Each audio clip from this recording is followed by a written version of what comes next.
Fala pessoal, tudo na paz com vocês? Bom, nós estamos estudando o livro de Gálatas. Gálatas é uma carta apostólica, né, escrita pelo apóstolo Paulo, endereçada às igrejas da Galácia. Né? Algumas pessoas entendem um pouco errado e se refere a Gálatas como se fosse uma igreja, a igreja de Gálatas. Não, Galácia era uma região e haviam ali algumas igrejas. Né? Então tinha algumas localidades ali na região sul, se você olhar no mapa, onde está lá Galácia, você vai ver, olha ali para a região sul, você vai ver ali Icônio, Listra, Derbe. Então, até na apresentação, no versículo 2, Paulo fala assim: ele, junto com todos os irmãos, companheiros e tal, às igrejas da Galácia. Então, essa carta não foi escrita a uma igreja, mas às igrejas da Galácia e, naturalmente, a todos nós cristãos. Né? Essas igrejas ali, Paulo fundou na primeira viagem missionária. Você pode fazer um paralelo com o livro de Atos. Né? Se você olhar, a gente não vai entrar a fundo, mas se você estudar o livro do Atos dos Apóstolos, fala dos Atos dos Apóstolos, e ali você vê a primeira, segunda e terceira viagem missionária do apóstolo Paulo. Em cada viagem dessa, ele tinha uma missão, né? E na primeira viagem missionária, ele fundou algumas igrejas. Então, essa carta aos Gálatas foi escrita direcionada especificamente a essas igrejas fundadas na sua primeira viagem missionária. Ela foi escrita aproximadamente 49, né, no ano 49 depois de Cristo. E aí você vai ver, é muito interessante que se você lê Gálatas e você lê em outras passagens, outros episódios, até no livro de Atos, você vê que coisas que ele fala aqui começam a acontecer até um pouco diferente em outros lugares. Por quê? Aqui o apóstolo Paulo está confrontando principalmente a religiosidade que vem tirar a graça de Cristo do nosso meio e vem tentar impor obrigações da lei. Então Paulo ali está batendo de frente com algumas coisas, como a obrigação de circuncidar, porque naquela época era complicado o negócio. Tinha os judeus, e aí o evangelho veio para os judeus. Só que os judeus carregavam todos os seus costumes.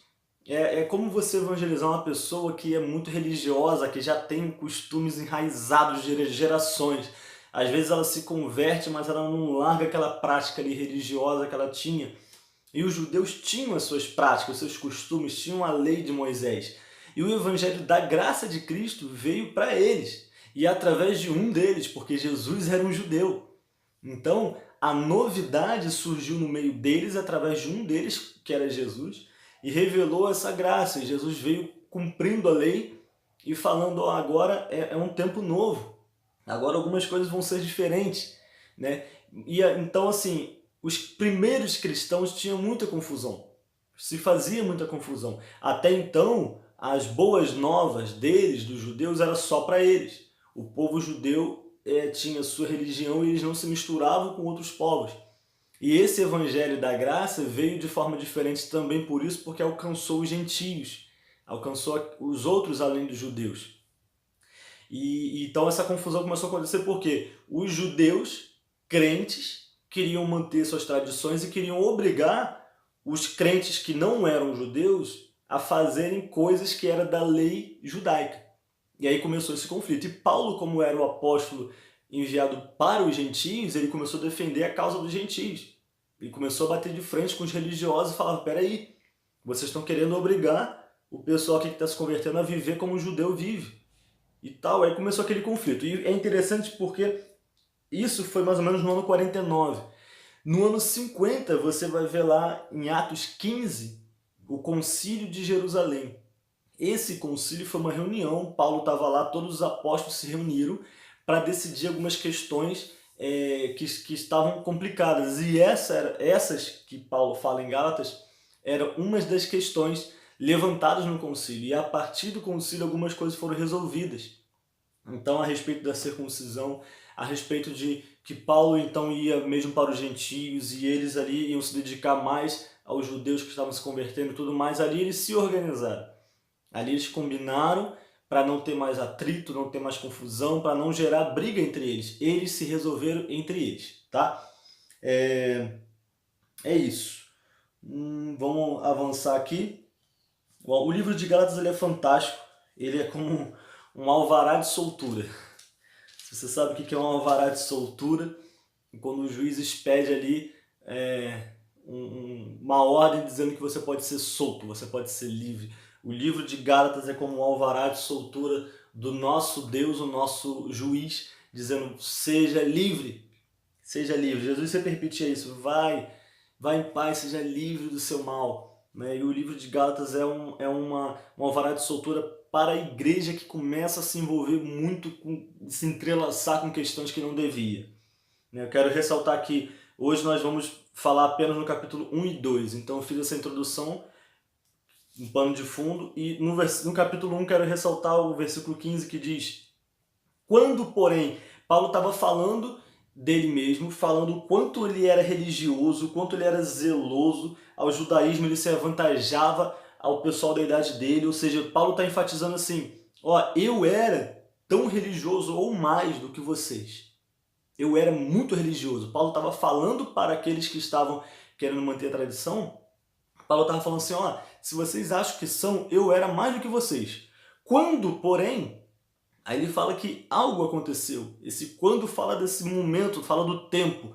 Quando Jesus me chamou. Ele fala assim, ao que me separou antes de eu nascer e me chamou pela sua graça, aprouve revelar seu Filho em mim, para que eu o pregasse entre os gentios.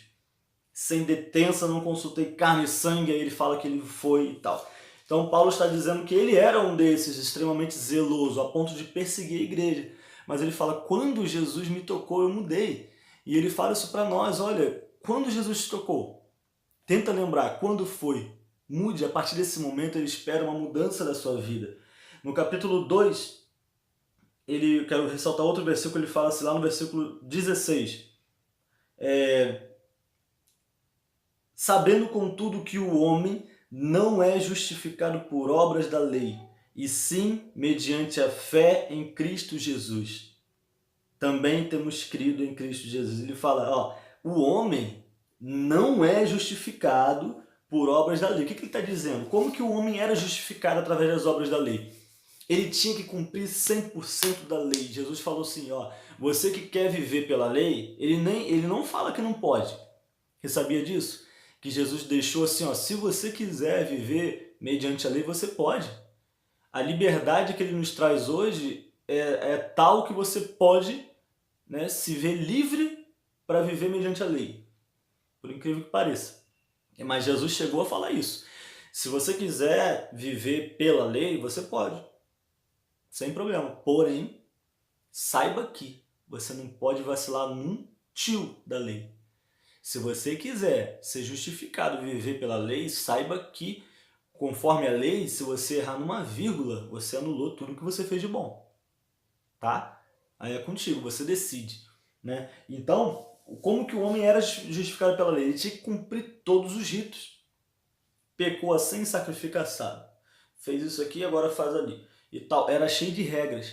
E o que Jesus nos revela através da graça dele? Ele substituiu tudo isso, todos os ritos da lei, se sacrificou, chamou tudo para si, se sacrificou em nosso lugar. Agora, não mais matar um cordeirinho, porque Jesus é o cordeiro perfeito que foi morto.